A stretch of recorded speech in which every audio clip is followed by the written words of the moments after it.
நம்ம தமிழ்நாட்டோட நம்பிக்கை சிவா சார் ப்ரொடியூசர் உங்கள் எல்லாத்துக்குமே தெரியும்.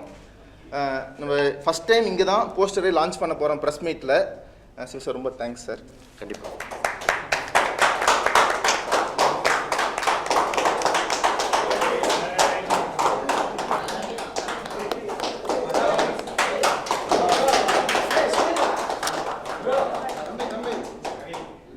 சார் ஆக்டிவ் ஃபிலிம் ப்ரொடியூசர் கவுன்சிலோட ஹெட் சிவா சார் வந்து அவங்களோட ட்ரேட் கைடில் நம்மளோட கடுக்கா படத்தோட போஸ்டரை சென்டர் பேஜில் போட்டிருந்தாங்க. புதுமுக நாயகன் ஃபஸ்ட் டைம் புது ஹீரோக்கெல்லாம் சப்போர்ட் பண்ணுறதுக்கு தயாரிப்பாளர்கள் சிவா சார், தனஞ்சயன் சார் எல்லாத்துக்குமே என்னோட நன்றிகள். யாருமே சென்டர் பேஜில் ஃபஸ்ட் டைம் ஹீரோவை போடவே மாட்டாங்க. சார் உங்கள் பெருந்தன்மைக்கு ரொம்ப ரொம்ப நல்லா நம்ம எல்லா படங்களும் நம்ம சப்போர்ட் பண்ணுவோம். சாருக்கு ஒரு அன்பளிப்பாக ஒரு அன்பாக தேங்க்யூ. இன்னைக்கு வந்து பத்திரிகை யூனியன் தலைவர் சுபாஷ் சாருக்கு பர்த்டே. ஆக்சுவலாக இன்னைக்கு சொல்லவே சுபாஷ். ஸோ சாருக்கு பிறந்த நாளா சிவா சார் பொன்னாடி கொடுத்துருவாரு.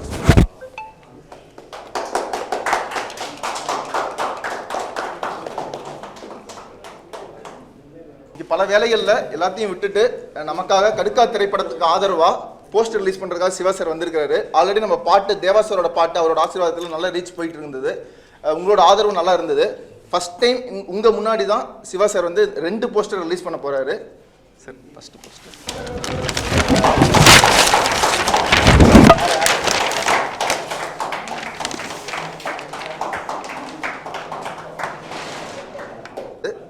ஸோ உங்கள் சப்போர்ட் காமெடி படம் தான், நகைச்சுவை படம் தான், இருந்தாலும் பல விஷயங்கள் படத்தில் இருக்குது.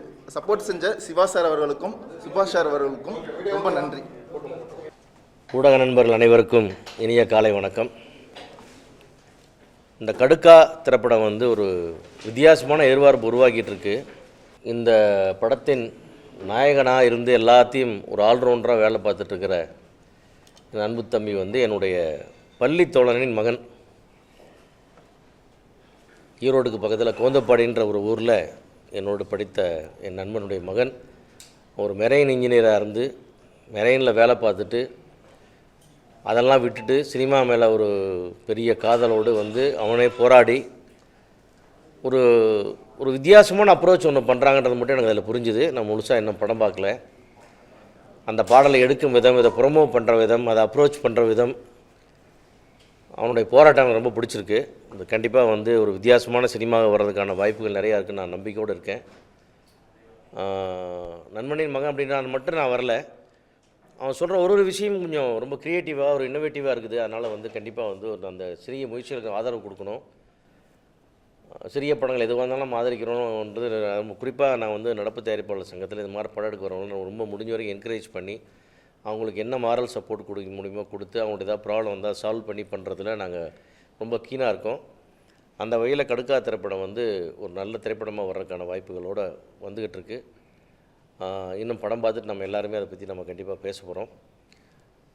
இன்றைக்கி என்னென்னா உங்களுக்கு தெரியாதில்லை, ஒரு சினிமா வந்து புதுசாக ஏதாவது ஆடியன்ஸுக்கு சொன்னோம்னா அவங்க வந்து அதை பார்க்குறாங்க. அந்த யூடியூப்பில் தான் நமக்கு அதிகமான கமெண்ட்ஸ் வருது, நமக்கு இவ்வளோ பேர் பார்க்குறாங்கன்னு ஒரு இது கிடைக்கிது. அந்த மாதிரி ஒரு புதுசாக ஒன்று பண்ணுறாங்க. கண்டிப்பாக அதுக்கு வந்து ஒரு பெரிய ரீச்சும் ஒரு ஓப்பனிங்கும் தியேட்டரில் கண்டிப்பாக இருக்கும். அதுக்கு நீங்கள் வந்து ஒரு புதுமுகம், ஒரு அறிமுகமாக வர்றான், இவ்வளோ பெரிய ஒரு மெரெயின் இன்ஜினியர் வந்துட்டு நம்ம சினிமா மேலே இவ்வளோ காதல் கொண்டு வரக்கூடிய நம்முடைய சகோதரனுக்கு நம்ம எல்லோரும் கை கொடுக்கணும், தோல் கொடுக்கணும். உங்களை எல்லாத்தையும் வேண்டி விரும்பி கேட்டு இந்த ப்ரொமோஷன் நீங்கள் எல்லாம் நிறைய சப்போர்ட் பண்ணுங்கள். படம் பார்த்துட்டு இதில் நம்ம நிறையா பேசுவோம்னு நினைக்கிறேன். Thank you all. Thanks for coming. இல்லை சார், சிறு படங்களில் என்ன பண்ணுறோம்னா அந்த க்யூப் சார்ஜஸ் நம்ம கொஞ்சம் குறைச்சி பேசி நமக்கு கொஞ்சம் ஸ்பெஷல் ரேட் ஒன்று இவங்களுக்கு வாங்கி கொடுக்குறோம். அந்த மாதிரி வந்து இவ்வளோ ஸ்க்ரீன் கம்மியாக ரிலீஸ் பண்ணுற படங்களுக்குன்னு ஒரு ஆப்ஷன் க்ரியேட் பண்ணி வச்சுருக்கிறோம். அதே மாதிரி வந்து பெப்சியோட வந்து எங்களுக்கு ஒரு பெரிய டைப் இருக்குது. சிறு முதல் அதாவது 6 கோடிக்கும் கீழே எடுக்கிற படங்களுக்குன்னு சொல்லி கிட்டத்தட்ட ஒரு 15 ஃபெசிலிட்டிஸ் நம்ம க்ரியேட் பண்ணி வச்சுருக்கிறோம். அது வந்து இப்போ சண்டேயில் ஒர்க் பண்ணால் டபுள் கிடையாது, ட்ராவல் பண்ணால் டபுள் கிடையாது, அப்புறம் இத்தனை பேரை வச்சு தான் வேலை செய்யணும் கட்டாயம் கிடையாது. நீங்கள் எவ்வளோ பேர் வேணால் வச்சு வேலை செய்யலாம், எந்த கிராஃப்ட்டும் இல்லாமல் வேலை செய்யலாம். நீங்கள் மேக்கப் மேன் வச்சுட்டு தான் ஷூட்டிங் போடணுன்றது ஜென்ரல் ரூல். ஆனால் இந்த படங்களுக்கு அது மாதிரி வேண்டியதில்லை. உங்களுக்கு மேக்கப் தேவையில்லை, மேக்கப் வேண்டாம். காஸ்டியூமர் தேவையில்லை, காஸ்டியூமர் வேண்டாம். ஆர்டிஸ்ட் தேவையில்லை, தேவையில்லை. உங்களுக்கு என்ன தேவையோ அதை மட்டும் வச்சுட்டு படப்பட்டு படுக்கலான்ற வசதியை நாங்கள் சிறுபட தயாரிப்பாளர்களுக்காக உருவாக்கி வச்சுருக்கோம். அதுதான் பெரிய பெனிஃபிட் நம்ம நிறைய பண்ணி கொடுக்குறோம். அதே மாதிரி வந்து இது மாதிரி படங்களுக்கான ரிலீஸ்லேயும் காஸ்ட் ஃபேக்டர் குறைக்கிறதுக்கும் பப்ளிசிட்டி செலவுகளை பற்றி நம்மளோட டிஸ்கஸ் பண்ணாங்கன்னா நம்ம பேசி ஸ்பெஷல் ரேட்ஸ் வாங்கி வச்சுருக்கோம் அசோசியேஷன். அதெல்லாம் இவங்களுக்கு கொடுத்து நம்ம ஹெல்ப் பண்ணுறோம். அந்த மாதிரி என்னென்ன முடியுமோ மேக்ஸிமம் நம்ம சப்போர்ட் பண்ணிகிட்ருக்கோம். ஏன்னா சின்ன சின்ன படங்கள் ஜெயிச்சு அதில் வர்றவங்க பெரிய ஆள் ஆனால் தானே அது பெரிய ஆள் ஆக முடியுது. எல்லாருமே ஒரு நாள் சிறிய படத்தில் ஜெயிச்சு பெரிய ஆளாக வந்தவங்க தான். அந்த வகையில் வந்து இந்த மாதிரி இன்றைக்கி நம்ம பார்த்தோம்னா இவ்வளோ பெரிய மாபெரும் வெற்றியை பெற்றுக்கிற டூரிஸ்ட் ஃபேமிலி டைரக்டர் பார்த்திங்கன்னா அவ்வளோ ஒரு சின்ன வயசில் வேறு அனுபவமே இல்லாமல் இப்படி ஒரு படத்தை கொடுக்க முடியும்னா இதையெல்லாம் நம்ம சப்போர்ட் பண்ணணும், என்கரேஜ் பண்ணணும். அந்த மாதிரி ஒரு அதனால் புதுசாக வர யாரையும் நம்ம டக்குன்னு அண்டர் எஸ்டிமேட் பண்ணிடவே முடியாது. யார் இந்த எந்த புத்தில் எந்த பாம்புன்னு சொல்லலாம். அந்த மாதிரி தான் இன்றைக்கி எல்லாம் வர யங்ஸ்டர்ஸ் வந்து அப்படி இருக்காங்க, ஃபயராக இருக்காங்க. நீங்கள் வந்து அந்த டூரிஸ்ட் ஃபேமிலி டேரக்டர் வந்து யாருக்கா கதை சொல்லியிருந்தால் அந்த வயசுக்கும் அனுபவம் இல்லாமல் ஒருத்தர் படம் எடுத்துகிட்டு போகிறான்னு தெரியாது. Hats off to the producer Yuvraj. அவர் வந்து கண்டிப்பாக வந்து அந்த அதை அதை பிக் பண்ணதுக்கே ஒரு பெரிய பாராட்டு கொடுக்கணும். அந்த மாதிரி நீங்கள் ஒரு ட்ரெண்ட் செட்டிங்காக இருக்குது. 15 கோடியை தாண்டி வசூல் பண்ணுற லெவலில் இன்றைக்கி வந்து ஒரு பெரிய பூமாக போயிட்டுருக்கு டூரிஸ்ட் ஃபேமிலி. அடுத்து வர்ற மாமன், அடுத்தடுத்து வர்ற தலைவன் தலைவி எல்லாமே நிறைய ஃபேமிலி ட்ராமாஸும் இந்த மாதிரி நல்ல படங்களாக வருதுன்றது சினிமாவுக்கு ஆரோக்கியமாக இருக்குது. அதே மாதிரி சிறிய படங்கள் வருவதும் இது ஒரு புதியவர்கள் வருவதும் நம்ம ஆதரிக்கிறோம். நீங்களும் அதே மாதிரி சப்போர்ட் பண்ணணும். அதே மாதிரி திருப்பியும் இதே இடத்துல இன்னொரு வேண்டுகோள், இந்த புது படங்கள் வரும்போது விமர்சனங்களில் கொஞ்சம் கனிவோட பரிவோட கொஞ்சம் அப்படியே ஆதரித்து அப்படி தினத்தந்தி மாதிரி அப்படியே பூசி மெழுகி கொண்டு வந்து கடைசியில் ஒரு ஃபினிஷிங் கொடுத்துட்டோம்னா அது நான் எப்போவுமே தினத்தந்தி ஒரு மாடலாக சொல்லுவேன். அது மாதிரி ஒன்று கொடுக்கணும்னு எல்லாத்தையும் நான் வேண்டி விரும்பி கேட்டுக்கிறேன். ஏன்னா எடுத்தோடனே மண்டை மேலே அடிச்சோம்னா கீழே விழுந்துருவாங்க. குறைகள் இருக்கலாம், அதெல்லாம் தாண்டி நிறைகளை நாம் பாராட்டுவோம்னு வேண்டி கேட்டுக்கொண்டு விடைபெறும். நன்றி.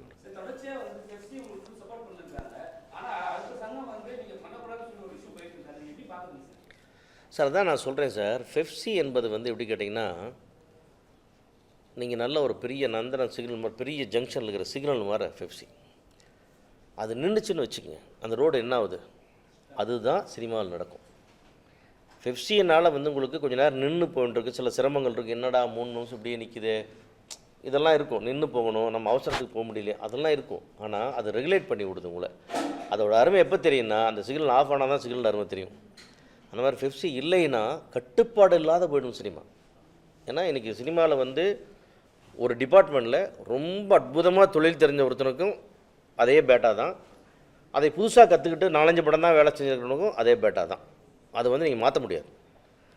ஆனால் இந்த கட்டுப்பாடுகளை உடச்செறிஞ்சிட்டோம்னா, நான் சீனியர், நான் வந்து சூப்பர் சீனியர், எனக்கு 10,000, எனக்கு 2,000 ஆளால் ரேட் போட்டு வேறு மாதிரி வந்து சினிமா கட்டுக்கடங்காத ஒரு இடத்துக்கு போய்டும். அது அந்த விவரத்தை யாருமே புரிஞ்சு மாட்டேங்கிறாங்க. ரைட் சென்ஸில் சார் நம்முடைய தனிப்பட்ட ஈகோக்களுக்கெல்லாம் இங்கே வேலையே கிடையாது. சினிமா ரொம்ப முக்கியம். சினிமா நல்லா தான் சார். சினிமா தான் நமக்கு தான் சினிமா தேவை. சினிமாவுக்கு யாருமே தேவையில்லை. அது விட்டுட்டு ஓடிக்கிட்டே இருக்கும், அது பின்னாடி நம்ம ஓடிக்கிட்டே இருப்போம். நம்ம காலமாட்டம் நீங்கள் உங்கள் வாழ்க்கையில் எத்தனை பேரை பார்த்துட்டீங்க சினிமாவில்? எல்லாம் வந்தாங்க போனாங்க. ஆனால் சினிமா தானே இருக்குது. அந்த மாதிரி வந்து சினிமாவை வந்து நம்ம அப்படி அண்டர் எஸ்டிமேட் பண்ணி அதை கிள்ளுக்கிறியாக்கிடக்கூடாது.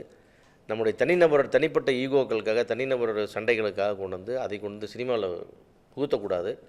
இது கண்டிப்பாக சிஸ்டமேட்டிக்காக நடக்க வேண்டிய ஒரு தொழில். அது ரொம்ப சிஸ்டமேட்டிக்காக பண்ணுறதுக்கும் அதனால தான் வந்து பெப்சியோடு இணைந்து அவங்களுடைய அந்த பிஎஃப் இஎஸ்ஐக்கெல்லாம் நாங்கள் சப்போர்ட் பண்ணி அதில் கொஞ்சம் காஸ்ட் கூட ஆனால் கூட சிஸ்டம் வருது. இப்போ உள்ளுக்குள்ளே நான் சிஸ்டமேட்டிக்காக இருந்த சினிமா சிஸ்டமேட்டிக் சினிமாவாக மாறுது. பெப்சியே சிஸ்டமேட்டிக்காக மாறுது. அதை பற்றி பெப்சியில் நிறைய விளக்கம் கொடுத்துருக்காங்க. இதையெல்லாம் நம்ம ரைட் சென்ஸில் புரிஞ்சுட்டு எல்லோரும் ஒற்றுமையாக வேலை செய்யணும். எங்களுக்கு எந்த விதமான யூகம் இல்லை. எல்லா நேரத்திலையும் யார் கூப்பிட்டாலும் முதல் ஆளாக பேச்சுவார்த்தைக்கு போய் நிற்கிறது எங்களுடைய நடப்பு தயாரிப்பாளர் சங்கம் தான். முழுமையாக ஈடுபடுத்திக் கொள்வதும் எங்களுடைய சங்கம் தான். பெப்சியோட 100 நாள் பேச்சுவார்த்தைனா 100 நாளைக்கும் நாங்கள் தான் கலந்து பேச்சுவார்த்தை நடத்துகிறோம். ஆனால் அந்த பேச்சுவார்த்தையில் கையெழுத்து போடுற உரிமையை கூட நாங்கள் எடுத்துக்கிறது இல்லை. அதை எங்களுடைய தாய் சங்கத்துக்கு தான் கொடுக்குறோம். இப்படி எல்லா விதமான மரியாதைகளையும் உரிமைகளையும் கொடுத்து தான் பழகிறோம். அதையும் மீறி இதில் சில மன வருத்தங்களும் சில தனிநபர் பகைகளும் வந்துகிட்ருக்கு. அது காலம் அதை சீக்கிரம் சரி செய்யணும் நம்புகிறேன் நான்.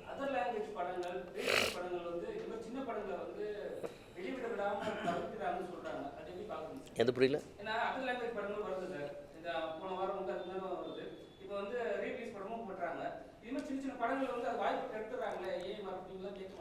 இல்லை சார், அது நீங்கள் வந்து நம்ம வந்து சினிமாவுக்கு வந்து லாங்குவேஜ் பேரியர் ஸ்டேட்டு இதெல்லாம் கிடையாது. இப்போ நம்ம இல்லை பண்ணுறாங்களே நம்முடைய தமிழ். அதாவது நீங்கள் தெலுங்குலேருந்து பார்த்தீங்கன்னா ஒரு 4 ஹீரோ படம் தான் இங்கே டப்பாய் ரிலீஸ் ஆகும். மீதி படம்லாம் எல்லா ஹீரோ படம் இங்கே டப்பாய் ரிலீஸ் ஆகுதா? ஒரு 4-5 ஹீரோவுக்கு தான் அந்த ஒரு சின்னோண்டு ஆடியன்ஸுங்க. இங்கே வந்து நமக்கு தெலுங்கு, குறிப்பாக சென்னையில் வந்து உங்களுக்கு தெலுங்கு ஆடியன்ஸ் அதிகம், தெலுங்கு பேசக்கூடிய மக்கள் அதிகம். அதனால் வந்து அந்த படங்களுக்கு ஒரு ரெஸ்பான்ஸ் இருக்கிறனால இங்கே ஒரு ரெவன்யூ இருக்குன்னு அதை கொண்டு வர்றாங்க. அதுக்கு நம்ம ரொம்ப கம்மி தியேட்டர்ஸ் தான் கொடுக்குறோம். நீங்கள் வந்து ராஜமௌழி சார் படங்கள் மாதிரி மிகப்பெரிய படங்கள் தான் வந்து ஸ்ட்ரைட் படம் ரிலீஸ் மாதிரி வந்து நம்மளை அட்டாக் பண்ணதே தவிர, மீதி படங்கள்லாம் வந்து ஒரு சின்ன கம்மி தியேட்டர்ஸ் உள்ளது. சென்னையிலே ஒரு 10 ஷோ ஓடுனா பெரிய விஷயம், அந்த மாதிரி தான் போகுது. அது பாதிக்கிறது இல்லை. நம்மளும் அங்கே போகிறோம், அவங்களும் இங்கே வர்றாங்க. இது வந்து ஹிந்தி படம் வருது, நம்ம இப்போ நம்ம வந்து பேன் இண்டியா ரிலீஸ்னு சொல்கிறோம். எப்படி பேன் இண்டியா பண்ணுறோம்? நம்முடைய படங்கள் அங்கே அந்த அந்த லாங்குவேஜ் பேரியெல்லாம் பண்ணோம்னா அப்புறம் நம்ம படங்கள் போகும்போது அங்கே இடிச்சிடும். அதனாலலாம் பாதிக்கு சார். உண்மையை சொல்லுங்களா, நல்ல படம் ஓடிட்டே தான் இருக்குது. அது சின்ன படம் பெரிய படம், நீங்கள் ஒரு பெரிய படம் சின்ன படம் தான் ரிலீஸ் ஆகுது. ஆனால் இன்றைக்கி சின்ன படம் 15 கோடியை தாண்டி ஓடிக்கிட்டு இருக்கு. ஒரு ஒரு பெரிய வேர்ல்டு ரெக்கார்டு கிரியேட் பண்ணிட்டுருக்கு. டூரிஸ்ட் ஃபேமிலி வந்து அவ்வளோ பெரிய ஹிட்டு, மெகா பிளாக் பஸ்டர் அது. ஏன்னா அப்படியே ஃபேமிலியே வருது. அதான் சொன்னேன், ஒரே ஒரு குடும்பத்தை ஒரு தெருவுலேருந்து வர வச்சுருங்க உள்ள தியேட்டருக்குள்ளே, அந்த தெருவை கூட்டு வர வேலையை அவங்க பார்த்துக்குவாங்க. அதுதான் டூரிஸ்ட் ஃபேமிலியில் நடந்துகிட்ருக்கு. இதைத்தான் நாம் செய்யணும். அந்த மாதிரி படங்கள் எடுக்கணும். நாம் ஒரே ரத்தம் சதயமாக போட்டு கலாரை பண்ணிட்டு இருந்தோம்னா அது கொஞ்சம் கஷ்டமாக தான் இருக்குது நம்மளுக்கே குடும்பத்தோடு பார்க்கும்போது. அதனால் நல்ல சந்திப்பு இது, நல்ல கேள்விகள் கேட்டீங்க. கண்டிப்பாக ஆரோக்கியமான சினிமாவை நோக்கி போவோம்.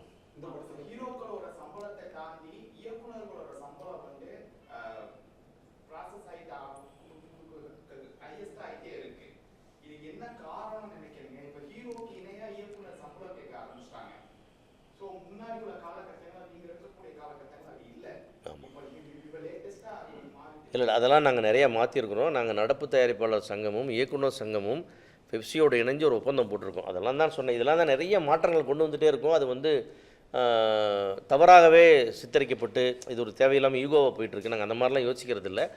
இயக்குனர் சங்கத்தோடு இப்போ நாங்கள் போட்டுக்கிற ஒப்பந்தம் என்னென்னு கேட்டிங்கன்னா, இயக்குநர்களுக்கு எப்போ எவ்வளோ சம்பளங்கிற ரேஷியோ போட்டிருக்கோம். அந்த படத்தோட பட்ஜெட்டில் இயக்குனர் கையெழுத்து போடணும். அந்த பட்ஜெட் மீறிச்சுன்னா இயக்குனர் பொறுப்பு அதுக்கு. அதே மாதிரி வந்து அந்த படத்துடைய லாப நஷ்டத்துலேயும் நாங்கள் வந்து இயக்குனர் உள்ளே கொண்டு வந்திருக்கிறோம். பர்சன்டேஜ்லேயும் ஒர்க் பண்ணலாம். இப்படி நிறைய இயக்குநர்களை டைரெக்டாக இன்வால்வ் பண்ணியிருக்கோம் ப்ரொடக்ஷனில். நாங்கள் புதுசாக வர்ற இயக்குனர் சங்கமே கையெழுத்து போட்டாச்சு எங்களோட. சார், இயக்குனர் சங்கம் என்பது ஒரு கட்டுப்பாடான சங்கம், நீங்கள் கேள்விப்பட்டிருப்பீங்க. அதில் இருக்கிற எல்லாருமே பெரிய டைரக்டர்ஸ் தான் இருக்கிறவங்களும். அது மாதிரி அவங்க சொன்னால் எல்லாருமே அவங்க கேட்பாங்க. அது அவங்க எல்லாரும் அவங்க ஜெனரல் பாடி மீட்டிங் போட்டு எல்லா டைரக்டர்ஸுக்கு வர வச்சு பேசி ஒரு படத்துக்கு எப்படியெல்லாம் பண்ணணும், எப்படி ப்ரொடியூசரை சேவ் பண்ணணும், இப்போ ஒரு ஃபுட்டேஜ் யார் ஃபைனலைஸ் பண்ணணும், ஒரு படத்தோடைய ரிலீஸை யார் டிசைட் பண்ணணும், இந்த படத்தில் வந்து நாளைக்கு வந்து டிஜிட்டலில் விற்கும்போது அவங்க சில கண்டிஷன்ஸ் கேட்டால் அதை அவங்க மாற்ற சொன்னால் நீங்கள் மாற்றி கொடுக்கணும். இப்படி ப்ரொடியூசர்ஸுக்கான எல்லா சிலைகளையும் உருவாக்கி எனக்கு இவ்வளோ தான் ஃபுட்டேஜ் வரும்னு ப்ரொடியூசர் சொன்னால் அந்த ஃபுட்டேஜ் தான் டைரக்டர் கொடுக்கணும் அப்படிங்கிற அளவுக்கு நாங்கள் அவங்களோட பேசி எங்களுடைய நிலைமைகளை புரிய வச்சு கன்வின்ஸ் பண்ணி அந்த அக்ரிமெண்ட் சைன் பண்ணியிருக்கோம்.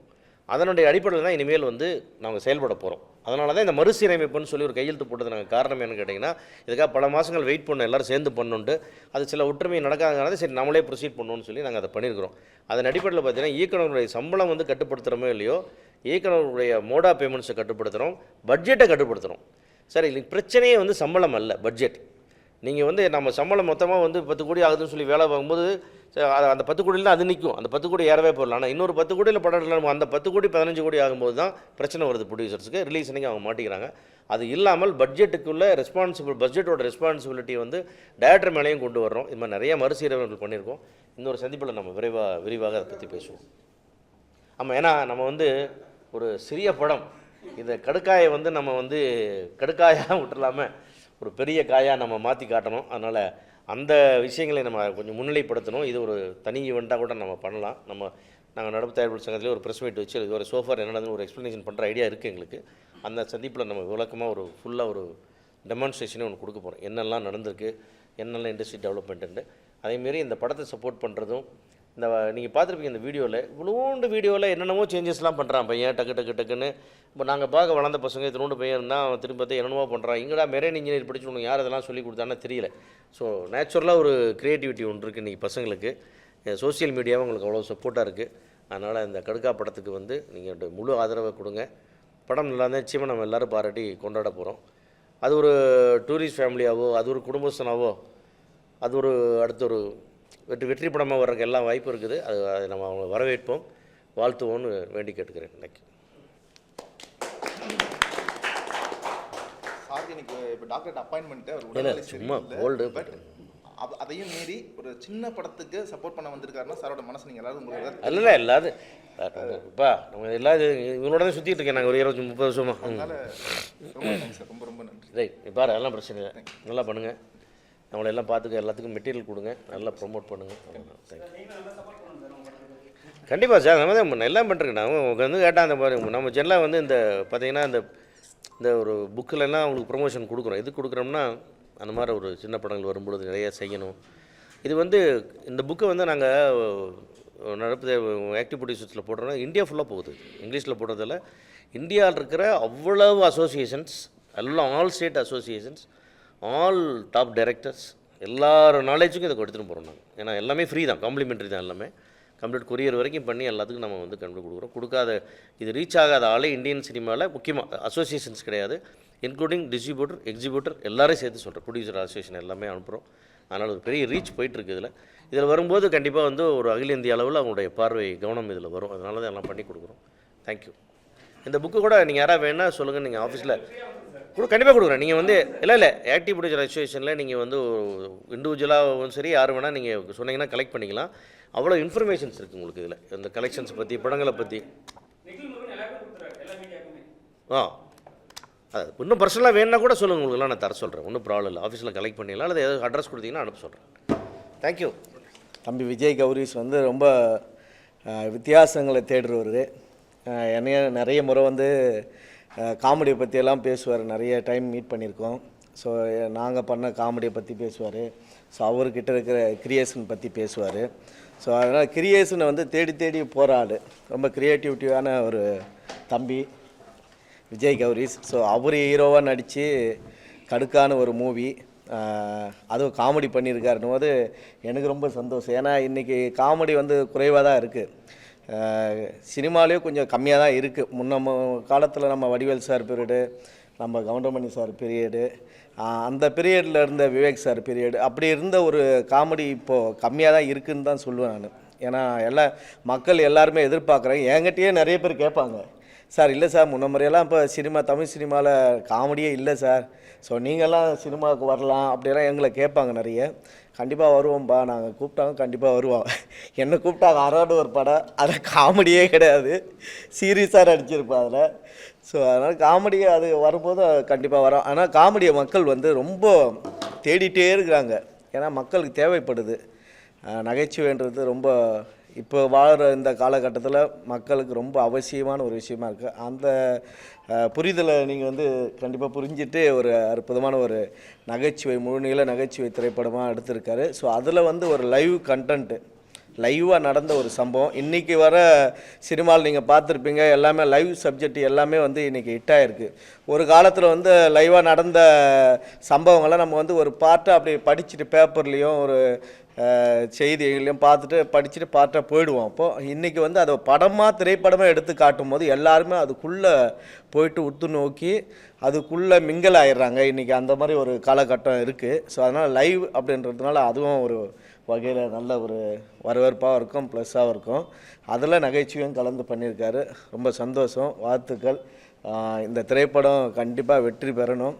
ஏன்னா அந்தளவுக்கு ஒரு முயற்சி பண்ணியிருக்காரு, நல்லா வந்திருக்கு, எல்லாருமே சொல்கிறாங்க இந்த திரைப்படம். ஸோ கண்டிப்பாக எல்லோரும் சப்போர்ட் பண்ணுங்கள். ஏன்னா நகைச்சுவை மக்களுக்கு கண்டிப்பாக தேவை. அதே மாதிரி லைவ் சப்ஜெக்டாக ஒரு விஷயம் பண்ணியிருக்காரு. இவரோட முயற்சியும், ஏன்னா தேடுதலில் ரொம்ப பயங்கரமான ஆள், தேடிட்டே இருப்பார் நிறைய க்ரியேட்டிவ்ங்களை. ஸோ அந்த அளவுக்கு இதில் வித்தியாசமாக நிறைய விஷயங்கள் பண்ணியிருக்காரு. கண்டிப்பாக உங்கள் எல்லாருக்குமே இந்த படம் பிடிக்கும். எல்லோரும் சப்போர்ட் பண்ணுங்கள். நன்றி. வேறு ஏதாவது கேள்வி இருந்தால் கேளுங்க. அண்ணனுக்கு ஒரு அன்பளிப்பாக, எனக்கு காமெடி படம்னு சொன்னோன்னே அண்ணன் ஏன் என்ன கூப்பிடலன்னு கேட்டுட்டு இருந்தாரு. தொடர்ந்து படங்கள் ஒன்றா தான் பண்ண போகிறோம். கண்டிப்பாக அடுத்து சொல்லியிருக்காரு. ஏன்னா இதில் வந்து அவர் நிறைய காமெடி தேடி வச்சுருந்துருக்காரு, அதெல்லாம் அவரே பண்ணிட்டார் நிறைய காமெடி. அடுத்து எனக்காக கொஞ்சம் தேடி வச்சுருக்காரு போல், கிரியேட்டிவ் பண்ணி வச்சுருக்காரு சொன்னார். கண்டிப்பாக அடுத்த திரைப்படங்களில் கண்டிப்பாக ஒன்றா சேர்ந்து வேலை பார்க்குற வாய்ப்பு இருக்கும். கண்டிப்பாக ரொம்ப ஆமாம்.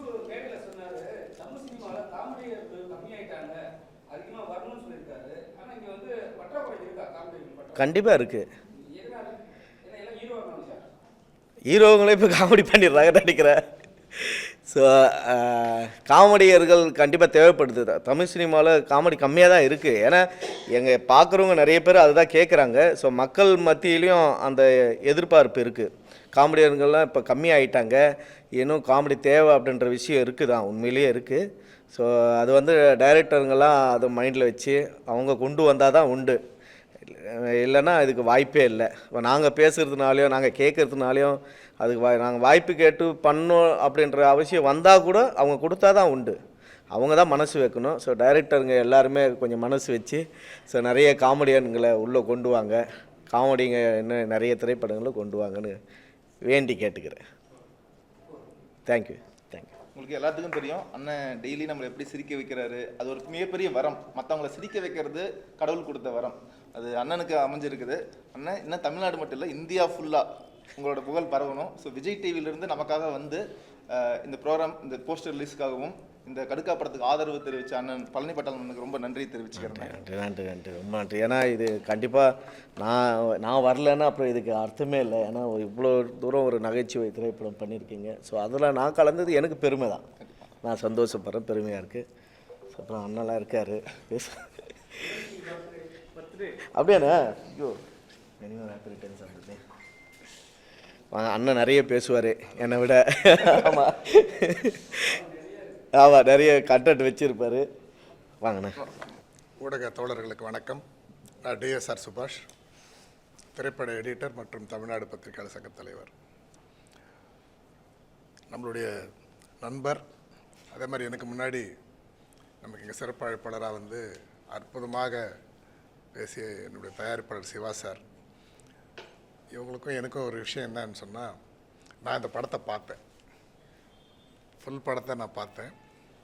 விஜய் கௌரீஷ் வந்து ரொம்ப அற்புதமாக பண்ணியிருக்காரு. இந்த தேவா சாருடைய அந்த சாங்கு நிச்சயமாக ஒரு பெரிய லெவலில் ஹிட் ஆகும். இந்த படத்துக்கு ஒரு பெரிய ஸ்ட்ரென்த்து தேவா சார் கொடுத்துருக்காரு. அவருக்கு இந்த இடத்துல நன்றி தெரிவிச்சுக்கிறேன். இன்றைக்கி வந்து பார்த்திங்கன்னா சிவா சார்கிட்ட நிகழ்ச்சி துவங்கத்துக்கு முன்னாடி கூட பேசிகிட்டு இருந்தோம்.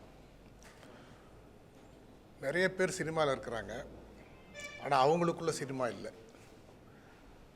நிறைய பேர் சினிமாவில் இல்லை, அவங்களுக்குள்ள நிறைய சினிமா இருக்குது. அப்படி ஒரு பேட்டர்ன் இன்றைக்கி இருக்குது. அதே மாதிரி இன்னொரு விஷயம் பார்த்திங்கன்னா, படம் கஷ்டப்பட்டு எடுக்கக்கூடியவங்களுக்கு அதற்கான பெனிஃபிட்ஸ் எதுவுமே கிடைக்கிறதில்ல. உதாரணத்துக்கு ஒரு படம், அந்த படத்தை பார்க்குறதுக்கு தான் ஜனங்க தேட்டருக்கு வராங்க, அந்த படத்துக்காக தான் வராங்க. ஆனால் அந்த படத்தில் போடுற ஆடு பார்த்துருங்க, அதுக்கான வருமானம் எதுவுமே அந்த தயாரிப்பாளருக்கும் அந்த படத்தை சம்மந்தப்பட்டவங்களுக்கு யாருக்குமே போய் சேர்றது கிடையாது. அந்த தேட்ரு ஓனருக்கும் அந்த டிஸ்ட்ரிபியூட்டருக்கும் அது போகுது. அதை நாம ஏன் போய் பார்க்கணும்? ஃபஸ்ட்டு நான் படம் பார்க்க தான் வரேன். நான் வர்றது படம் பார்க்குறதுக்கு. அதை தான் சொல்கிறேன், தேட்டரில் சொல்கிறேன். இன்னொரு விஷயம் என்னென்னா, டிவி கூட ரெண்டாவது. நம்மளுடைய இதில் பார்த்திங்கன்னா ஒரு படத்துக்கு பிரேக் விடுறதுக்கு காரணமே நம்மளுடைய கண் காது எல்லாத்துக்குமே வந்து ஒரு ரெஸ்ட் வேணுங்கிறது தான். ஒரு ஸ்கிரிப்டு, இந்த ஸ்கிரிப்ட் நம்ம கிளைமேக்ஸ், ப்ரீ கிளைமேக்ஸ், அதுக்கப்புறம் வந்து செகண்ட் ஆஃப் ஓப்பனிங், இப்படிலாம் ஏன் நம்ம ஒரு ஸ்கிரிப்டில் பிரித்து பண்ணுறோன்னா, படம் பார்க்குறவங்களுக்கு நம்ம சொல்கிற விஷயம், way of story telling method எல்லாமே அவங்கள வந்து நம்ம வந்து ஸ்ட்ரெயின் பண்ணாமல் எப்படி ஒரு விஷயத்தை கொண்டு போகிறோம் செய்கிறோங்கிறதுக்கு தான் இதெல்லாம் நம்ம வந்து ஃபார்மேட் பண்ணுறோம். அப்படி இருக்கும்பொழுது தேட்டரில் உட்காந்து ஒரு பயங்கரமான ஒரு ஒரு ஒரு ஹெவி ஒரு ஆக்ஷன் ஃபிலிமோ ஏதோ நம்ம பார்க்குறோன்னா, பார்த்து முடிச்சோன்னா அந்த இன்டர்வல் பிரேக் விடும்போது அந்த இடத்துல ஒரு சைலன்ஸ் இருக்கணும்ல, ஒரு 10 மினிட்ஸாவது சைலன்ஸ் இருக்கணும்ல. அப்போ தானே நம்ம திருப்பி மறுபடியும் செட்ரேட் ஆகி திருப்பி மறுபடியும் செகண்ட் ஹாஃப்ங்கிற ஒரு விஷயத்தை நம்ம ஃபாலோ பண்ணி எல்லாத்தையும் பண்ண முடியும். அப்படியே நான் ஸ்டாப்பாக போட்டு இவங்க பாட்டுக்கு ஆடு அது இதுன்னு போட்டு பண்ணிகிட்டே இருந்தாங்கன்னா அது எவ்வளோ ஸ்ட்ரெயின் கொடுக்கும், அது முதல்ல படத்தையே அது எப்படி பாதிக்கும். அப்போது இந்த ஒரு படத்தை வந்து கஷ்டப்பட்டு செய்யக்கூடிய அதோட கலைஞர்களுக்கோ அதற்கு முதலீட்டை செய்த தயாரிப்பாளர்களுக்கோ யாருக்குமே எந்த விதமான பலனும் எந்த விதமான வருமானமும் தராத ஒரு விஷயம் ஒரு குறிப்பிட்ட தேட்டர் ஓனர்ஸுக்கும், அதுக்கப்புறம் இந்த கியூபு யூஎஃப் இந்த மாதிரி பண்ணுற அவங்களுக்கு மட்டுமே இதெல்லாம் வந்து சேரக்கூடிய விஷயமா இருக்குது. சமீபத்தில் கூட பார்த்திங்கன்னா ஒருத்தர் வந்து கேஸ் போட்டு அதை ஜெயிச்சிருக்காரு. எனக்கு வந்து படம் டிக்கெட் வாங்கிட்டு வந்திருக்கிறேன், இத்தனை மணிக்கு படம்னு சொல்லிட்டு இவ்வளோ நேரம் பொறுத்து படம் ஆரம்பிச்சிருக்கிறாங்க, இவ்வளோ நேரம் பொறுத்து படம் போட்டாங்க அப்படின்னு சொல்லி அவர் கிளைம் பண்ணியிருக்கார். இன்றைக்கி பார்த்திங்கன்னா சிவா சார் போன்ற பலர் வந்து எவ்வளோ பல விஷயங்கள் எடுத்தாலும் முயற்சி செஞ்சாலும் இன்றைக்கி ஜனங்க தேட்டருக்கு வர்றது ரொம்ப சிரமமாக இருக்குது. காரணம் என்னன்னா, படத்தை விட பாப்கார்ன் விலை ஜாஸ்தியாக இருக்குது, பாப்கார்னோட பார்க்கிங் விலை ஜாஸ்தியாக இருக்குது. இதில் வந்து முன்னாடிலாம் வந்து படத்துக்கு டிக்கெட் வாங்குறதுக்கான அந்த காசுலேருந்து ஒரு 15-20% நம்ம வந்து முறுக்கு, சோடா, டீ எல்லாம் சாப்பிடுவோம். இப்போ அப்படி கிடையாது. 200 ரூபாய் டிக்கெட்னா ஒருத்தர் ஃபேமிலியோடு போனாங்கன்னா அவங்க படத்துக்கு 1000 ரூபாய் ஆகுதுன்னா ஸ்நாக்ஸுக்கு 2000 ரூபாய் ஆகுது. படம் முடிஞ்சு பசங்களை கூட்டிகிட்டு மானத்தோடு வெளியில் வர முடியாது. நம்ம போகும்போது நேராக தேட்டருக்கு போய்டும். படம் முடிஞ்சு பசியில் பசங்களை கூப்பிட்டு வரும்போது பார்த்திங்கன்னா அது என்னென்ன போர்டு உள்ளெல்லாம் நுழைஞ்சு வரணுமோ, எப்படிலாம் வழி வரணுமோ அப்படிலாம் நம்மளை கடக்க வச்சு அந்த பசங்களை ஒரு மன வருத்தத்தோடு வெளியில் கொண்டு வர அளவுக்கு, நமக்கு ஒரு குற்ற உணர்ச்சியோடு பசங்களை கொண்டு வர அளவுக்கான ஒரு சூழல் தான் இன்றைக்கி காம்ப்ளெக்ஸ் எல்லா இடத்துலையுமே இருக்குது. அநியாயத்துக்கான ஸ்நாக்ஸுகள். இதில் என்ன ஆகுதுன்னா, நல்ல படங்கள், சிறிய பட்ஜெட்டில் வர படங்கள், புது ஆர்டிஸ்ட் படங்களை வந்து முன்னாடிலாம் வந்து எல்லா படத்தையும் போய் பார்க்கலாம், பார்த்துட்டு முடிவு பண்ணிக்குவோம். ஏன்னா அதுக்கு ஒரு பெரிய எக்ஸ்பென்ஸ் கிடையாது. அதனால் எல்லா படத்தையும் 4 படம் ரிலீஸ், ஒரு பொங்கலுக்கு 15 படம் ரிலீஸ் ஆகுதுன்னா 15 படத்தையும் ஒரு 10 படத்தையும் வந்து போய் பார்ப்போம் எல்லாரும். இப்போது ஒரு படத்துக்கு போகணுன்னு சொன்னாலே, அதுவும் ஃபேமிலியோடு போகணுன்னு சொன்னாலே கிட்டத்தட்ட 2000 ரூபாய் 3000 ரூபாய் ஒரு மிடில் கிளாஸ் ஃபேமிலிக்கு ஆகுதுன்னு சொல்லும்போது அவங்க உடனே என்ன பண்ணுறாங்க, படம் போகிறதுக்கு முன்னாடி ரிவ்யூ பார்க்குறாங்க, செலக்ட் பண்ணணுன்னு நினைக்கிறாங்க, போகலாமா வேணாமான்னு டிசைட் பண்ணுறாங்க. ஒரு மாதத்துக்கு 4 படம் பார்த்த ஃபேமிலி அதை 2 படமாக குறைக்கிறாங்க, இல்லை ஒரு படம் போனால் போதும்னு நினைக்கிறாங்க. இதெல்லாம் வந்து நிறைய வந்து இந்த ஒரு தொழிலே வந்து அழிக்கக்கூடிய ஒரு சூழல் இங்கே இருக்குது. சினிமாவில் கஷ்டப்படுறவங்களுக்கு அதற்கான யாருக்குமே அதற்கான வருமானங்கள் வந்து போகிறதில்ல. ஒரு புக் மை ஷோவுக்கு தான் என்னுடைய காசு போகுது. நான் ஒரு படத்துக்கு டிக்கெட் வாங்குறேன்னா 30% அவங்களுக்கு போகுது. இப்போ நம்ம சிவா சார் கூட பேசும்போது சொல்லிகிட்டு இருந்தார், ஒரு ரயில்வே ரிசர்வேஷனுக்குன்னு ஒரு பர்சன்டேஜ் போகுதுன்னா ஒரு 6 டிக்கெட்டும் ஒன்றா பண்ணி அந்த 6 கூப்பனுக்கு சேர்த்து ஒரு இது. இங்கே அப்படி கிடையாது. இன்றைக்கி வந்து நான் வந்து ஆன்லைனில் டிக்கெட் புக் பண்ணுறோம், எங்கள் ஃபேமிலியிலேருந்து 10 பேர் போகிறோன்னு சொன்னால் 10 பேருக்கும் 10 காசு நான் வந்து அவங்களுக்கு பர்சன்டேஜ் கொடுக்கணும். இந்த மாதிரி ஒரு மோசமான ஒரு சூழல் இருக்குது. ஸோ படம் பண்ணுறவங்க, படம் எடுக்கிறவங்க, அவங்களுக்கான வருமானங்கிறது வந்து இல்லை. ஆனால் அதன் மூலமாக யார் யாருக்கோ அந்த சோர்ஸ் எல்லாம் போகுது. இன்றைக்கி எப்படி ட்ராவல்ஸில் வந்து ரெட் பஸ்ஸுன்னு ஒருத்தருக்கு எல்லா பணமும் போதோ, பஸ் வச்சுருந்தோ மெயின்டைன் பண்ணவங்களாம் இன்றைக்கி எப்படி நடு ரோட்டில் நிற்கிறாங்களோ அந்த மாதிரி ஒவ்வொரு தொழிலாக இன்றைக்கி வந்துக்கிட்டு இருக்குது. இந்த மாதிரி படங்களுக்கு வந்து நிச்சயமாக எல்லாருமே சப்போர்ட் பண்ணணும். இன்றைக்கி வந்து ஆக்சுவலாக பார்த்திங்கன்னா சாமிக்கண்ணு வின்சென்ட் பற்றி நீங்கள் எல்லாம் கேள்விப்பட்டிருப்பீங்க. முதலாக வந்து அந்த ப்ரொஜெக்டரை கொண்டு வந்து இங்கே தான் அவர் தான் வந்து அதை ஃபஸ்ட்டு கொண்டு வந்தார். கோயம்புத்தூரை சேர்ந்தவர், திருச்சி பொன்மலையில் வேலை செய்யும் போது அவர் தான் கொண்டு வந்தார்.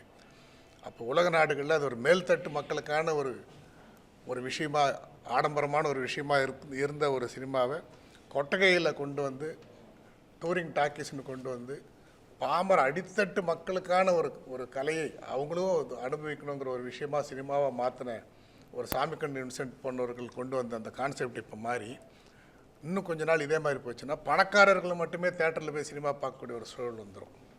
சாதாரண மிடில் கிளாஸ் ஃபேமிலியில் இருக்கிறவங்கலாம் தேட்டருங்களில் போய் படம் பார்க்கவே முடியாதுங்கிற ஒரு சூழல் தான் அடுத்து உருவாகும். அதே மாதிரி நம்மளுடைய கடுக்கா படத்தினுடைய இந்த பத்திரிகையாளர் சந்திப்பில் தமிழ்நாடு பத்திரிகையாளர் சங்கத்தின் சார்பாக ஒரு கோரிக்கை நான் வைக்கிறேன். அது என்னன்னு சொன்னால், புரட்சி தலைவி ஜெயலலிதா அம்மா அவர்கள் இருக்கும் பொழுது அரசு திரையரங்கம்னு ஒரு கான்செப்ட் வந்து உருவாக்குறதுக்காக எல்லாம் ரெடி பண்ணாங்க. அது பண்ணி ஆல்மோஸ்ட் எல்லாம் இம்ப்ளிமெண்ட் ஆகி அது நடைமுறைக்கு வர்றதுக்கான ஒரு சூழலில் அவங்க சிக்காயிட்டாங்க. அதுக்கப்புறம் அது வந்து யாருமே அதை பற்றி இனிஷியேட் பண்ணாமல் அப்படியே விட்டுட்டாங்க. அதை வந்து இனி வரும் அரசு யாராக இருந்தாலும், இல்லை இப்போ இருக்கிற அரசு ஆகட்டும், அந்த மாதிரியான ஒரு அரசு திரையரங்கத்தை வந்து கொண்டு வரணும். அந்த மாதிரி கொண்டு வந்தால் எல்லா படத்துக்கும் தேட்டரு எதில் கிடைக்குதோ இல்லையோ, இந்த மாதிரி அரசு திரையரங்கங்களில் கம்பல்சரி எல்லாத்துக்குமே வந்து தேட்டர் கிடைக்கக்கூடிய ஒரு சூழல் கிடைக்கும். அதே மாதிரி இங்கே வந்து நிறைய ஹீரோஸு, நிறைய பெரிய பேனர்ஸு, கார்ப்பரேட்ஸினுடைய ஆதிக்கம், குறிப்பிட்ட சிலருடைய ஆதிக்கத்தினால என்ன ஆகுதுன்னா நிறைய படங்கள் வந்து ரிலீஸ்க்கே வர முடியாமல் போயிடுது. அப்படியே இன்னொன்று வந்து இங்கே இருக்கக்கூடிய நிறைய சூப்பர் ஸ்டார்களுக்கெல்லாம் நான் ஒரு விஷயம் கேட்குறேன். உங்களை நீங்களாம் ஒரு பெரிய சூப்பர் ஸ்டாரு, அடுத்த முதலமைச்சர்லாம் நீங்களாம் ஆசைப்படுறீங்க, நினைக்கிறீங்க, கனவு காண்றீங்க. அப்போ நீங்களாம் உண்மையிலே பெரிய சூப்பர் ஸ்டாராக இருந்தால் நீங்கள் என்ன பண்ணணும்? நீங்கள் வந்து மார்னிங் 10:30 மணி ஷோ, மத்தியானம் 2 மணி ஷோ, சனி ஞாயிறில் காலையில் 10 மணி ஷோ, இந்த மாதிரி ஷோவெல்லாம் தேட்டரில் போடுறதுக்கு நீங்கள் அலோவ் பண்ணணும். இல்லை நீங்கள் போட சொல்லணும். நான் தான் சூப்பர் ஸ்டாருங்க, நீங்கள் காலையில் 8 மணிக்கு போட்டாலும் சரி, 12 மணிக்கு போட்டாலும் சரி, 2 மணிக்கு போட்டாலும் சரி, எனக்காக ஜனங்க வந்து குவிவாங்கன்னு நீங்கள் சொல்லணும். ஆனால் ரொம்ப கஷ்டப்பட்டு ரொம்ப போராடி ரிலீஸ் பண்ண முடியாமல் ரொம்ப பாதிக்கப்பட்டு சிறிய படங்கள் ரிலீஸ் பண்ணுறவங்களுக்கு வந்து என்ன பண்ணுறாங்கன்னா, அவங்களுக்கு போய் காலையில் 12 மணிக்கு தர்றது, 11 மணிக்கு தர்றது, மத்தியானம் 2 மணிக்கு தர்றது. ஆனால் சூப்பர் ஸ்டார் நாங்கள் தான் எல்லாமே, அடுத்த முதலமைச்சர் நான் தான் அப்படின்னு சொல்கிறவங்களுக்கெல்லாம் போயிட்டு பார்த்திங்கன்னா ஈவினிங் ஷோ தர்றது, நைட் ஷோ தர்றது, பிரைம் தேட்டர் தர்றது, அதுக்கு போய் வந்து ஃபுல்லாகக்கூடிய அளவுக்கு மினிமம் சீட்ஸ் இருக்கக்கூடிய தேட்டர் கெப்பாசிட்டி உள்ள தேட்டர்ஸ் தர்றது. சாதாரண வந்து ஒரு 100 பேர் கூட வருவாங்களான்னு தெரியாத போராடுறவங்களுக்கு எடுத்து போய் ஒரு பெரிய தேட்டரில் போய் மதியானத்தில் போய் ஒரு ஷோ கொடுக்கறது. அந்த ஒரு ஷோ இதில் ஓடுதுன்னு தெரிஞ்சு அந்த படம் நல்லா இருக்குன்னு கேள்விப்பட்டு அந்த டாக்கை தெரிஞ்சுக்கிட்டு போகிறதுக்குள்ளே அதை எடுத்துடுறது. அதுக்கப்புறம் அந்த படமே போயிடும், அப்புறம் கிடைக்காது. இந்த மாதிரியான ஒரு மோசமான ஒரு சூழல் வந்து இந்த இடத்துல உருவாகிட்டுருக்கு. இதே பார்த்திங்கன்னா மலேசியா போன்ற இடத்துங்கள்லாம் பார்த்திங்கன்னா இப்போ வந்து யார் எடுத்துன்னு போயிட்டு ஃபஸ்ட்டு சர்டிஃபிகேட் சென்சார் பண்ணி ரிலீஸ்க்கு போய் கொடுக்குறாங்களோ அவங்களுக்கு தான் ஃபஸ்ட்டு தேட்டர் கொடுப்பாங்க. இப்போ வந்து கடுக்கா படத்தை விஜய் கௌரிஷ் எடுத்துன்னு போய், சார் என் படத்தை நான் ரிலீஸ் பண்ணுறேன், என் படம் ரெடி அப்படின்னு சர்டிஃபிகேட் எடுத்துன்னு போய் அங்கே போய் கொடுத்துட்டாருன்னா, இவருக்கு ஒரு நிமிஷத்துக்கு அப்புறம் போயிட்டு ரஜினி படமோ கமல் படமோ எடுத்துன்னு போய் கொடுக்குறாங்கன்னா, கடுக்கான்ற படத்துக்கு தேட்டர் கொடுத்து கடுக்கான்ற படம் எவ்வளோ நாள் ஓடுதோ, எத்தனை ஷோ ஓடுதோ, அதற்கு அப்புறம் தான் அது யாருடைய படமாக இருந்தாலும், அதுக்கு அது ராஜமௌலி படமாக இருக்கட்டும், அது மணிரத்ன படமாக இருக்கட்டும், அதுக்கப்புறம் தான் அதுக்கு தருவாங்க. அப்படித்தான் வந்து சிஸ்டம் இருக்குது. ஆனால் இங்கே அப்படி கிடையாது. வரும்போதே வந்து இது வருதுன்றதுக்காக அதை கொண்டு வரக்கூடாது, இது வரக்கூடாது. ஒரு காம்ப்ளெக்ஸில் இருக்குன்னாக்கா இது அதாவது வந்து தான் படம் எந்தில் ஓடுது அப்படின்றது மட்டும் இல்லை, அதில் வேறு யார் படம்லாம் வருது, யார் படம்லாம் வரக்கூடாது, இதில் வரவே கூடாது, இதோட ஓவர் ஃப்ளோ இந்த படத்துக்கு போகக்கூடாது, இதில் ரிப்பீட் ஆடியன்ஸ் இதில் போகக்கூடாது, இதெல்லாம் டிசைட் பண்ணக்கூடிய ஒரு அராஜகான போக்கெல்லாம் வந்து இங்கே நடந்துகிட்ருக்கு. அதனால் இது எல்லாத்தையும் மாற்றணும். இந்த மாதிரி படங்கள் எல்லாத்தையும் வந்து தேட்டர்ஸ்க்கு எல்லோரும் சப்போர்ட் பண்ணணும். பர்டிகுலராக வந்து ஃபேமிலியோட ஆடியன்ஸ் வர்றதுக்கு வந்து தேட்டர் ரேட்ஸ்லேருந்து இந்த ஸ்நாக்ஸ் ரேட்ஸ்லேருந்து எல்லாத்தையும் வந்து குறைக்கணும். அதுக்கெல்லாம் ஒரு சொல்யூஷன் கொண்டு வரணும். ரொம்ப அருமையாக வந்து ரொம்ப கஷ்டப்பட்டு ஒரு படத்தை வந்து பண்ணியிருக்காரு. இந்த விஜய் கௌரிஷ் மாதிரி இருக்கிறவங்கக்கிட்ட இந்த சொசைட்டி சோஷியல் அந்த பார்வை, சமூகத்துக்கு ஏதாவது செய்யணுங்கிற நோக்கம் கொண்ட ஒரு கலைஞராக வந்து விஜய் கௌரிஷ் இருக்கார். அதனால தான் பார்த்திங்கன்னா இன்றைக்கி வந்து இந்த திரைப்படங்கள் மட்டும் இல்லாமல் நிறைய மாணவர் மாணவிகளுக்காக வந்து அவர் ஆர்கனைஸ் பண்ணுற விஷயங்கள், நிறைய ஊருங்களில் வந்து நிறைய திட்டங்கள் அவர் நிறைய விஷயம் சொல்லிகிட்டே இருக்கார். இது பண்ணணும், அது செய்யணும், அது பண்ணணும், இது பண்ணணும்னு. அதோட அந்த பாதிப்பு தான் பார்த்திங்கன்னா வந்து இந்த படத்தினுடைய பேஸ் ஒரு பெண்ணியம் சம்மந்தப்பட்டதுக்கு தந்தை பெரியார் அவர்களை ஒரு போஸ்டராக கொண்டாந்து இன்றைக்கி ரிலீஸ் பண்ணியிருக்காரு. இந்த மாதிரி வந்து இந்த சொசைட்டி மீது அக்கறை உள்ள, இந்த சமூகத்தின் மீது அக்கறை உள்ள ஒரு கலைஞனாக வந்து இருக்கக்கூடிய விஜய் கௌரிஷ் அவர்களுடைய இந்த படத்துக்கு பத்திரிகையாளர்கள் முக்கியமாக வந்து நம்ம ஊடகத்தை சேர்ந்த நம்ம வந்து இது போன்ற இருக்கிறவர்களுக்கு வந்து நம்ம வந்து நிச்சயமாக வலு சேர்க்கணும். அதற்காக தான் நாங்கள்லாம் கூட இங்கே வந்திருக்கோம். அதனால் வந்து இன்றைக்கி இருக்கக்கூடிய பெப்சி ஆகட்டும், தயாரிப்பாளர் சங்கமாகட்டும், எல்லாருமே ஆகட்டும், எல்லாருமே இது போன்ற படங்களை வந்து நல்லா டெவலப் பண்ணுறதுக்கும், தேட்டர்ஸை வந்து ரெஸ்ட்ரிக்ட் பண்ணி குறைச்சி எல்லாரும் படம் பார்க்குறதுக்கான ஒரு சூழல், ஸ்நாக்ஸ்லேருந்து எல்லாத்தையும் குறைச்சி இந்த புக் மை ஷோ மாதிரி ஆளுங்க. நான் என்ன சொல்கிறேன், நம்ம இவ்வளோ பெரிய அமைப்புகள் வச்சுருக்கோம், நமக்குன்னு ஒரு தேட்டர் கிடையாது. ஒரு சென்சார் பண்ணுறதுக்கு ஒருத்தர்கிட்ட போகணும். ஏன் ஒரு ஃபிலிம் ஃபெஸ்டிவல் நம்ம வேலை நடத்த முடியறதில்லை, அது தனியாக நடத்துகிறாங்க. அவங்க வந்து ஃபண்டு வாங்கி அவங்களுக்கு கவர்மெண்ட் சப்போர்ட் பண்ணி யாரோ ஒருத்தர் ஃபிலிம் ஃபெஸ்டிவல் நடத்துகிறாங்க. யாரோ ஒரு தனி நிறுவனம் வந்து ஒரு கியூபுங்கிற ஒரு விஷயத்தை வச்சுக்கிட்டு மொத்த பணத்தையும் அவங்க கொள்ளடிக்கிறாங்க. நான் என்ன சொல்கிறேன், இவ்வளோ பெரிய இண்டஸ்ட்ரி இருக்கோம் நம்ம, ஏன் இதெல்லாம் வந்து எல்லோரும் சேர்ந்து உருவாக்கக்கூடாது? ப்ரீவியூ போடுறதுலேருந்து, ப்ரீவியூ தேட்டர்ஸ்லேருந்து, சென்சார்லேருந்து, ஆடியோ ரிலீஸ் ஃபங்க்ஷன்ஸ்க்கான விஷயங்கள்லேருந்து அதே மாதிரி தேட்டர் புக் பண்ணுற விஷயங்கள்லேருந்து இதெல்லா விஷயமும் இது போன்ற அமைப்புகள்லாம் சேர்ந்து பண்ணணுன்றதை இதன் மூலமாக நான் கேட்டுக்கிட்டு, சினிமாவில் கஷ்டப்படுறவங்களுக்கான வருமானம் அவங்களுக்கே அது போய் சேரணும் அப்படிங்கிறது இதன் மூலமாக கேட்டுக்கிட்டு, எனக்கு இந்த வாய்ப்பளித்த விஜய் கௌரீஷுக்கும் மற்றும் கடுக்கா திரைப்படத்திற்காக ஒத்துழைத்த அனைத்து கலைஞர்கள், அது அவருக்கு ஃபைனான்ஸு ரீதியாக ஒத்துழைச்சவங்களாகட்டும், உடல் உழைப்பு கொடுத்தவங்களாகட்டும், எல்லாருக்கும் இதன் மூலமாக நான் நன்றி தெரிவிச்சுக்கிறேன். இந்த படம் மிகப்பெரிய அளவில் வெற்றி பெறும்ங்கிறதுக்கு என்னுடைய பாராட்டுகளை தெரிவிச்சுக்கிறேன். நன்றி, வணக்கம். சார் ஃபஸ்ட் டைமு புதுமுக ஹீரோன்னு கூட பார்க்காம பத்திரிகையாளர் குரல் பத்திரிகையில் எடுத்தோனையும் முதல் பக்கத்திலேயே நம்மளோட போஸ்டர் ரிலீஸ் பண்ணியிருந்தாரு. அடுத்தடுத்த படங்கள் யார் யாரெல்லாம் சீஃப் கெஸ்ட் ரிலீஸ் பண்ணாங்களோ, இளைய தளபதி விஜய் அவங்களோட அப்பா எஸ்.ஏ. சந்திரசேகர் சார்லேருந்து, எல்.கே. சுதீஷ் சார்லேருந்து, விக்ரம் ராஜா சார்லேருந்து எல்லாரும் பண்ணது, பார்த்திபன் சார் தேசிய விருது பெற்ற எல்லாருமே நம்ம சப்போர்ட் பண்ணதையும் கண்டிப்பாக அந்த நியூஸ் செய்தியை நம்ம பத்திரிகையில் போகிறோன்னு சொல்லி ரொம்ப தேங்க்ஸ் சார் பண்ணதுக்கு. இன்றைக்கி பிறந்த நாள் பல வேலைகள் சாருக்கு இருந்தாலும் கண்டிப்பாக இந்த ப்ரெஸ் மீட் கண்டிப்பாக வரேன். ஏன்னா படம் பார்த்துட்டார் சார். ஸோ அதோட பாதிப்பு சாருக்கு கண்டிப்பாக இருக்கும். ஸோ சின்ன படங்களுக்கு சப்போர்ட் பண்ணுற Subha sir, T Siva sir, Palani அண்ணன் எல்லாத்துக்குமே என்னோட நன்றியை தெரிவிச்சுக்கிறேன். கண்டிப்பாக அண்ணன் வந்து ஒரு விஷயம், முக்கியமான விஷயம் அது நானே சொல்லலாம்னு நினச்சிட்டதுண்ணே.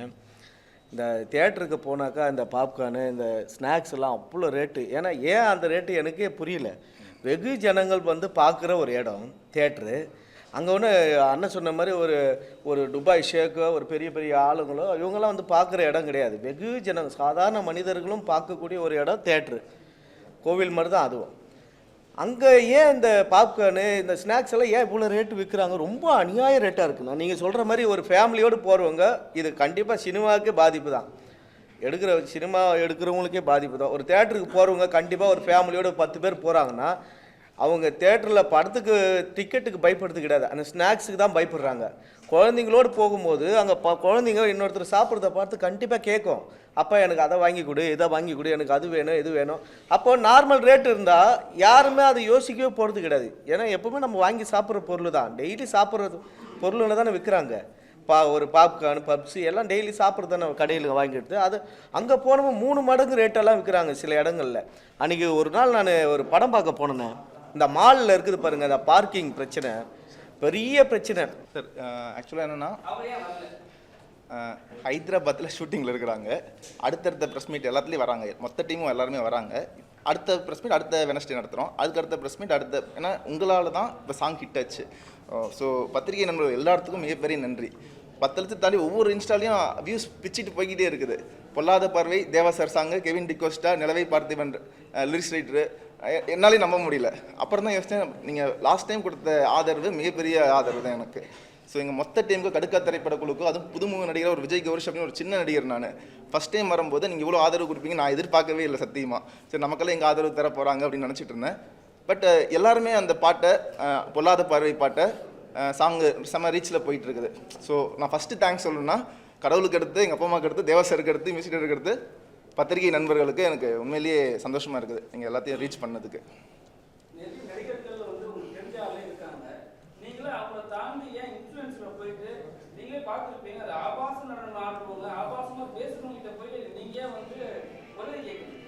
நான் லாஸ்ட் டைமே சொன்ன மாதிரி தான், நீங்கள் உள்ளத்தை தான் பார்க்கணும், உள்ளாடையை பார்க்கக்கூடாது அப்படின்னு சொன்ன மாதிரி தான்.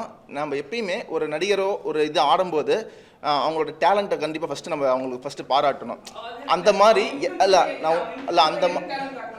அந்த மாதிரி அவங்க மட்டும் சொல்லலை, இன்ஸ்டாகிராமில் எல்லாருமே இந்த மாதிரி நிறைய விஷயங்கள் பண்ணிட்டு இருக்கிறாங்க. ஏன்னா தமிழ் சினிமா என்னை சேர்த்து சொல்கிறேன், நான் என்னையும் சேர்த்து தான் சொல்கிறேன்.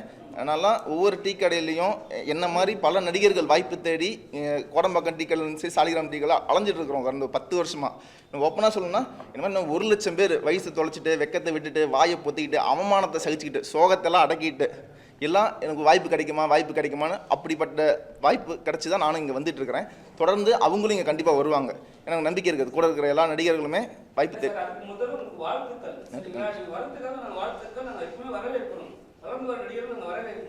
நான் என்ன கேட்குறேன்னா, நீங்களே பார்த்துருப்பீங்க, அந்த இன்ஃப்ளூயன்சர்லாம் வந்து உங்களை நீங்கள் தான் ப்ரொமோஷன் கூட்டு வந்தீங்க.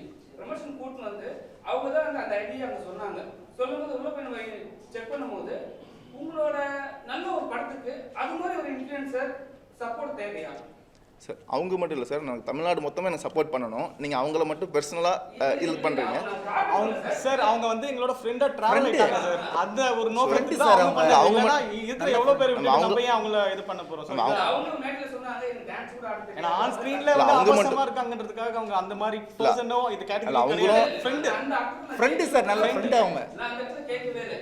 சரி இது மாதிரி ஒரு நல்ல ஒரு ஸ்டோரி வச்சுக்கின்னு ஏன் நல்ல இடத்துல கேட்டகரி கொடுக்கலாமே? இது மாதிரி நீங்க பார்த்துருக்க கமெண்ட்ஸ்ல சில பேர் வந்து எல்லாம் நல்லதா சொல்லுவாங்க, இல்ல சில பேர் தப்பாவும் சொல்லியிருப்பாங்க, பார்த்துருப்பீங்க.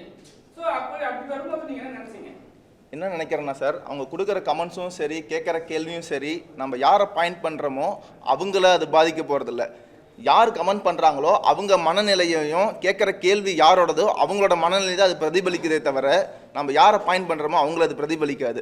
ஸோ நீங்கள் ஒரு நல்ல கேள்வி கேட்டிங்கன்னா, ஒரு அறிவாளியான பத்திரிகையாளருங்கிறது மக்களுக்கு தெரியும். நீங்கள் ஒரு கேள்வி என்ன கேட்கும்போது, ஓ இந்த பத்திரிகையிலேருந்து இவ்வளோ அறிவாளித்தனமாக கேள்வி கேட்குறாங்கிறத மக்கள் புரிஞ்சுக்குவாங்களே தவிர, அதுக்கு ஒரு மொக்கத்தனமாக பதில் சொன்னால் கூட மக்கள் வந்து பரவாயில்ல அறிவாளித்தனமாக ஒரு பத்திரிகையாளர் வந்திருக்கிறாரு அப்படின்னு தான் மக்கள் நினைப்பாங்க. அந்த மாதிரி தான் கமெண்ட் செக்ஷன்லையும் ஒருத்தர் பேடாக கமெண்ட் பண்ணால் அவனோட மனநிலை தான் அது பிரதிபலிக்கிறதே தவிர ஆடுறவங்களோ நடிக்கிறவங்களோ பேசுகிறவங்களோ அவங்களோட மனநிலை அது பிரதிபலிக்காது. அதுதான் வந்துட்டு நம்ம ஒரு விஷயம் கேட்கும்போது அவங்க பர்சனலான விஷயத்தை மட்டுமே பேசினாங்க தவிர நீங்க கஷ்டப்பட்டு அவங்க கூட்டிட்டு வரீங்க, டிராவல் பண்றீங்க. நீங்க வெளியே கூட வந்து அவங்களோட ஆளா இல்ல உங்களோட டீமான்னு தெரியல எனக்கு, சரிங்களா? பத்திரிகையாளர் அப்படி அவாய்ட் பண்ணி அனுப்புறாங்க. போங்க நாட் இன் ஐடியா அப்படின்றாங்க. அது யாரோ லேடி வச்சிருந்தாங்க. இல்ல என்னன்னா பத்திரிகையாளர் அவமானப்படுத்தும் போது அந்த ஒரு வலி இருக்கும். ஒருவேளை அவங்க மூலிமா நீங்கள் மனநிலை பாதிச்சிங்கன்னா நான் சாரி கேட்டுக்கிறேன். எங்கள் டீம் மூலிமா யாருனால ஒரு மனநிலை பாதிக்கப்பட்டால் கூட நான் சாரி கேட்டுக்கிறேன். ஏன்னா இது வந்து கடுக்கா திரைப்படம், பெண்ணியம் சார்ந்த திரைப்படம். நான் இப்போ தான் சொல்லிட்டு இருந்தேன், அது நான் பதில் சொல்ல நீங்கள் கேட்க போகிறீங்கன்னு தெரியும். ஏன்னா இது பெண் போராளியை பற்றிய ஒரு திரைப்படம். ஹீரோயின் ஸ்மேகா பார்த்துருப்பீங்க, செம்ம அழகாக நடிச்சிருக்கிறாங்க. விஜய் டிவி ஆஃபீஸ் சீரிஸோட ஹீரோயின் அவங்க. அங்கே பயங்கரமாக அவங்க ஃபேம் ஆகிட்டு இருக்கிறாங்க. கடுக்கா படத்துக்கு சப்போர்ட் பண்ணி நடிச்சது மிகப்பெரிய பாக்கியமாக நானும் நினைக்கிறேன். அவங்க மட்டும் இல்லை, படத்தில் நடித்த எல்லாருமே ஆதர்ஷ், ஒவ்வொருத்தரும் ப்ரொடியூசர் உட்பட ப்ரொடியூசரும் எல்லாருமே ஊரில் இருக்கிறாங்க. கண்டிப்பாக எல்லாம் அடுத்தடுத்த பிரச்சனையில் கலந்து தயாராக சந்தோஷமாக இருக்காங்க. பாட்டு ஹிட் ஆயிடுச்சு. ஹிட் ஆனோனையும் அது மக்கள்கிட்ட ரீச் ஆனோனையுமே எல்லா டிஸ்ட்ரிபியூட்டர்ஸ் ப்ரொடியூசர்ஸ் கால் பண்ணி விஷ் பண்ணிட்டே இருக்கிறாங்க. பத்திரிகையாளர் உட்பட நிறைய பேர், டைமண்ட் பாபு சார் எல்லாருமே அவங்க இதில் பேஜில் போட்டுட்டு இருக்கிறாங்க. கயல் தேவராஜன் எல்லாருமே போட்டாங்க. ஸோ ரொம்ப நன்றி, அங்கே பத்திரிகையாளரோட சப்போர்ட் இருந்தது. அறிவான கேள்வி நீங்க சொன்னீங்க ஒரு வார்த்தை.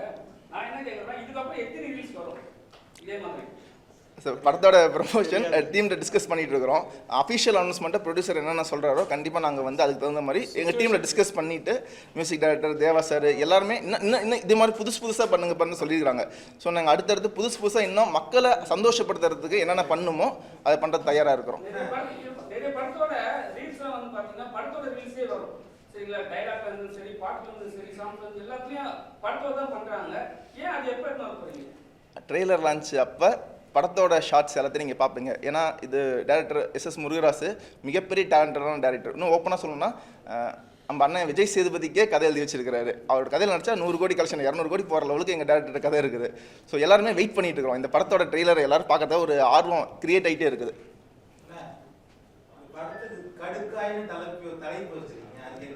நான் ஆல்ரெடி அந்த ப்ரெஸ் மீட் லாஸ்ட் ப்ரெஸ் சொல்லியிருந்தேன், நீங்கள் வரல. கடுக்கானா இங்கே ஈரோடு சைடில் காது குத்திட்டாங்க, கடுக்கன் கொடுத்துட்டாங்க அப்படிவாங்க.